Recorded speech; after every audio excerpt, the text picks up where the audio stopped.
माँ पुराण। भाई, जिस औरत ने किसी बच्ची को 20 साल तक पाला, उसकी पूरे जीवन तारीफ करे तो उसमें बुराई क्या है? क्यों बुरा लगता है भाई कि बहू जब माँ की तारीफ करती है? लेकिन तारीफ कैसी, जरा देखिए तो। ओहो माँ जी, ये रंग! अरे कैसे रंग के कपड़े पहने हैं आपने? हुआ क्या है आपको? अरे क्यों, क्या हुआ इस रंग में? इस रंग की तो 4-4 साड़ियाँ और हैं मेरे पास। वाह माँ, क्या जच रही हो। कहाँ जा रही हो आज? ओहो, हुआ क्या है आप लोगों के टेस्ट को? कुछ भी मतलब। अरे ये भड़काऊ रंग आपकी उम्र में अच्छा थोड़ी ना लगता है। भड़काऊ? अरे कहाँ भड़काऊ है बहू। वैसे तुझे याद होगा, तेरी शादी में तेरी माँ ने भी यही रंग पहना था, जबकि वो तो मुझसे भी बड़ी ही है। सास के मुंह से माँ की बात सुनकर बहू को तो मानो कुछ ज्यादा ही एनर्जी आ जाती है। कैसी बात कर दी माँ जी, मेरी माँ से तुलना छोड़ ही दो आप। क्यों? क्या वो तुलना करने के भी लायक नहीं है बहू? नहीं, बिल्कुल नहीं। उनकी तुलना करनी है तो ज़ीनत अमान से करो, मौसमी चटर्जी से करो, या किसी और हीरोइन से करो, लेकिन आपसे कभी नहीं। ये कैसी बात कर रही हो तुम माँ से? और ये जो तुम्हारी माँ मेरे बारे में बोल रही थी, वो नहीं सुना क्या? सास बहू का झगड़ा फुल ऑन शुरू हो चुका था। बेटे ने भी भलाई समझी कि वो वहां से खिसक जाए। अब अच्छा, मैं ऑफिस जा रहा हूँ, वैसे भी बहुत देर हो गई है। हाँ, जा ना, तुझे क्या लेना देना। ये कल की आई, मुझे कुछ भी बोले तो। माँ मैं वो। हाँ, मैं तो कल की आई हूँ ना, और आप कान खोलकर सुन लीजिए। पति है ये मेरे, ऐसे ही माँ का पक्ष लेते रहे ना तो कल की आई कल को चली भी जाएगी। अरे मैं वो। तभी बेटे का फोन बजता है। थैंक गॉड, सही वक्त पर फोन बचा। हाँ, मैं आ रहा हूँ। अच्छा माँ, बाहर दोस्त आ गया है, उसी के साथ जाना है ऑफिस, मैं चला। बेटा मौका देखकर खिसक तो जाता है, लेकिन सास बहू के बीच बहू की माँ को वहीं छोड़कर। मेरी माँ, उम्र जानती है उनकी? अरे अभी 25 की भी नहीं हुई है वो। 25 की वो नहीं तो 22 की तू कैसे?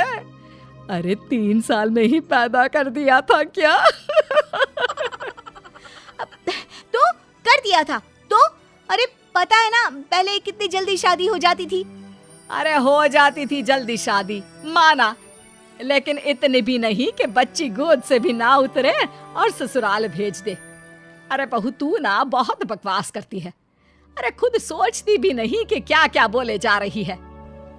खैर, उस दिन का मैटर तो किसी तरह बंद होता है, लेकिन बहू के अंदर माँ का कीड़ा एक दिन फिर उछल पड़ता है। अरे ये क्या माँ जी, आज तो त्योहार है, कुछ और बना लेती। ये थोड़े से खाने से कोई त्योहार मनता है क्या?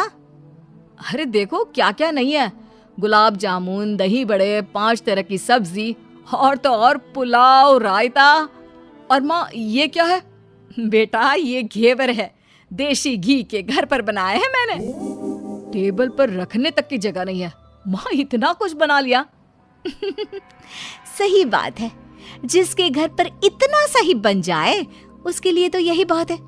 एक मेरी माँ को देखो, अरे त्योहार हो या आम दिन, इतनी वैरायटी बनाती है कि पूरे घर की जमीन कढ़ाई, कुकर और कटोरी से ही भरी रहती है।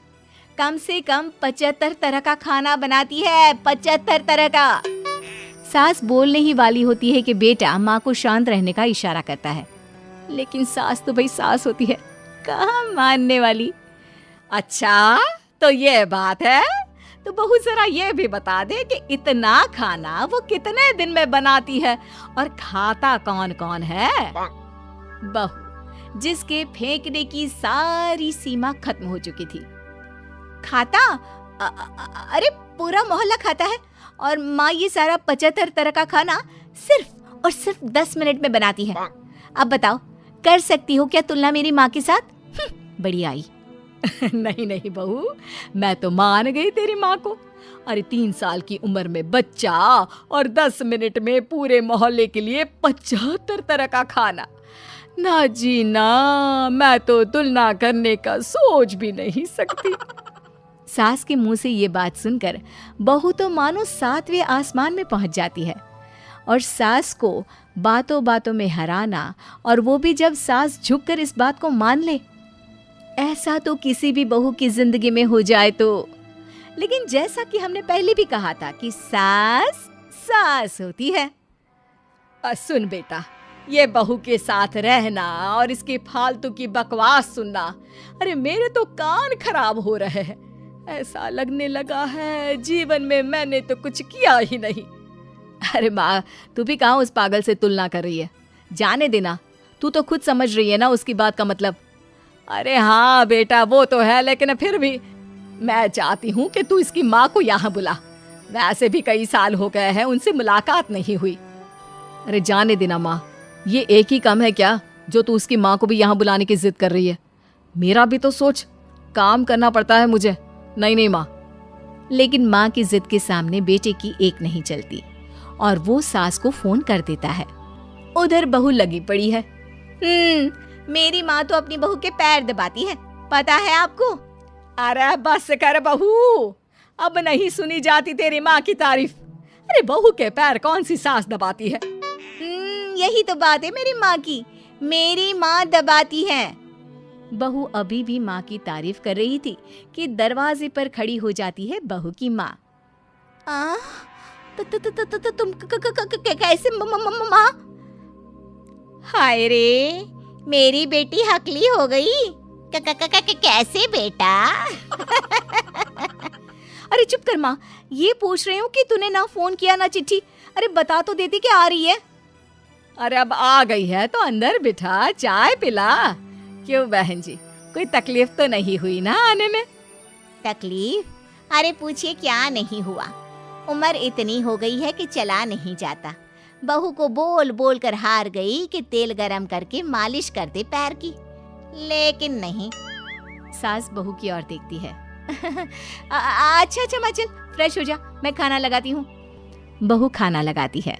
सभी बैठे होते हैं कि बहू की माँ, हाय रे, अरसा ही हो गया एक साथ इतना सारा खाना देखकर, वरना घर में 2 रोटी और सब्जी ही बना लेती हूँ तो लगता है कि बहुत बना लिया। वरना बहन जी, मेरी सास वो तो कम से कम 2 सब्जी और दाल बनाती थी, लेकिन सच कहूँ मुझसे नहीं होता। मैंने तो शादी के बाद रिन्नी के पापा से बोल दिया था कि भाई खाना बनाना आता ही नहीं, उतना ही बनाऊंगी जितने में पेट भर जाए। तो क्या सासू माँ मोहल्ले वालों को आपके घर से खाना नहीं जाता था त्योहारों में? त्योहारों में खाना मोहल्ले वालों के लिए? अरे कैसी बात कर रहे हैं दामाद जी? उल्टा त्योहारों में तो मैंने कभी खाना बनाया ही नहीं। वो क्या है ना, मंदिरों का भंडारा लगता था, वहीं लाइन में मैं रिन्नी के पापा को बर्तन देकर खड़ा कर देती थी। अरे कई बार तो खीर रिन्नी ही भीड़ में आगे जाकर ले आती थी। बताया नहीं क्या बेटा ससुराल वालों को कुछ? क्या कहती रिन्नी बहू? चेहरा लाल और शक्ल पर 12 बजे थे। अब क्या बताए बहन जी, काम करने का शौक ही नहीं रहा, और आलसी तो मैं इतनी थी कि क्या बताऊं। रिन्नी को तो मैंने पैदा भी 43 साल की उम्र में किया। सब बोलते थे बुढ़ापे में बच्चा पैदा कर रही हो। अब तो बस सारी हदें पार चुकी होती है। बिना किसी से कुछ कहे रिन्नी बोल पड़ती है, माँ जी मुझे माफ कर दीजिए, मैं तो बस मजाक करती थी आप लोगों से।